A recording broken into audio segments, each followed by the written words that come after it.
बचाओ फिर भूख लागल बा हमारे यहाँ खा के ही में सुतल जा। हां भगवान करे के बाद हो गइल का कसूर कुछ भैया काहे मेरे जैसा मेरे जैसा मेरे जैसा कोई नहीं है।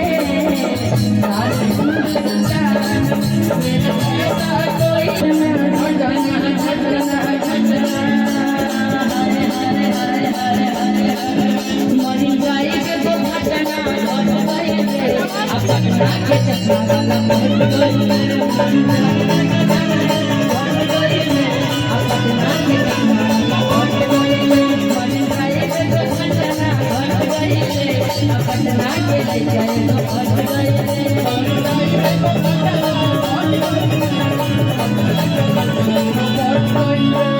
रहनी बनाओ हो के हो गई हो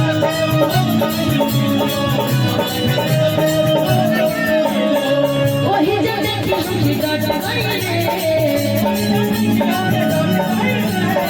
वही जब देखी हमके डट गई मरीन ड्राइव को घटना मरीन ड्राइव को घटना घट गई रे अपना के लग गए गो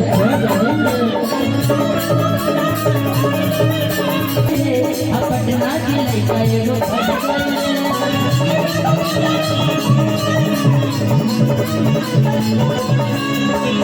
लाखों आशिक मर जाते मेरी मुस्कान पे लाखों आशिक मर जाते मेरी मुस्कान पे लाखों आशिक मर जाते हैं मेरी मुस्कान पे मेरे जैसा मेरे जैसा मेरे जैसा कोई नहीं है।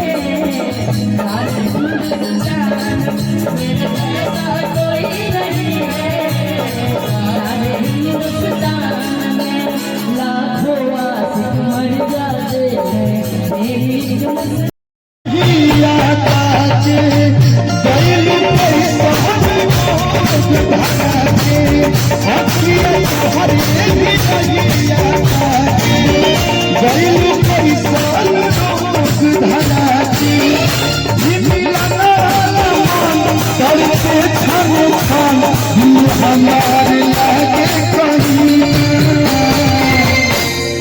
मंदिर भैया चाचा जी हम कहा ये आप दोनों लोग के लिए वो साथी रे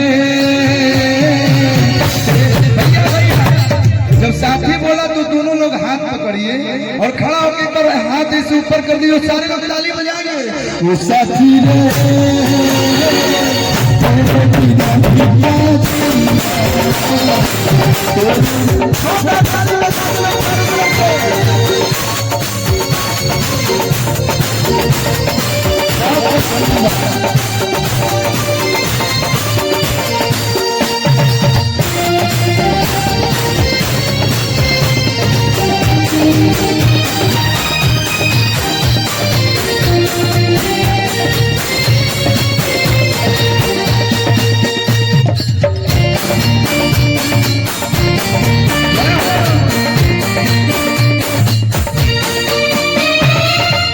एक लाइन बोलना चाहेंगे भाई लोग कि कदम कदम पर बहारों ने साथ छोड़ा कदम कदम पर बहारों ने साथ छोड़ा जरूरत पड़ी तो यारों ने साथ छोड़ा सितारे बोले हम देंगे साथ तुम्हारा मगर अफसोस सुबह हुई तो सितारों ने भी साथ छोड़ा वो साथी रे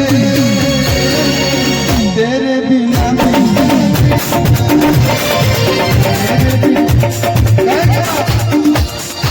जब लड़का प्रेम में होला तो बड़ी फीलिंग आवेला जिंदगी लागे जन्नत जैसन रहेलू जब पास हो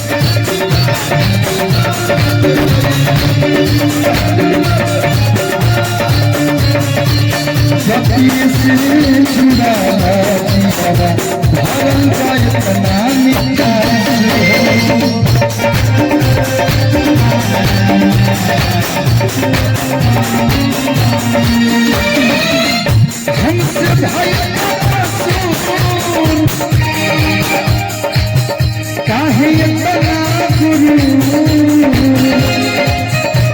खासियत में बताता हसीन। प्यार करना कोई बुराई नहीं है, प्यार कीजिए, लेकिन जिससे भी कीजिए उसे निभाइए, नहीं तो प्यार मत कीजिए। माँ बाप आपके बारे में आपसे ज्यादा सोचते हैं कि मैं अपने बेटे का भविष्य किसके हाथ में दे रहा हूँ। प्यार करना गुनाह थोड़ा है, प्यार कीजिए, माँ बाप से कीजिए, भाई से कीजिए। प्यार करना है तो जय कुमार से जैसे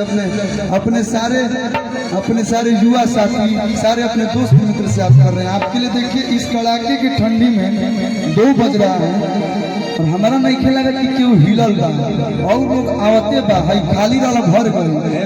ये होता है प्यार। हिली लोग को संगीत के व्यवस्था बढ़ लबा, खाए के बढ़ लबा, सूते के सब भेजे जाएगा कहां भेजे सुतहो के व्यवस्था ओका है बढ़ लबा, सुत नहीं होगा का सुत खा के सुतल वाला को देखा था। ये कहाला व्यवस्था, पेट खाली बा, खा पचाओ, फिर भूख लगल बा, हमारी खा के यहीं में सुतल जा। हां बम करके बाद हो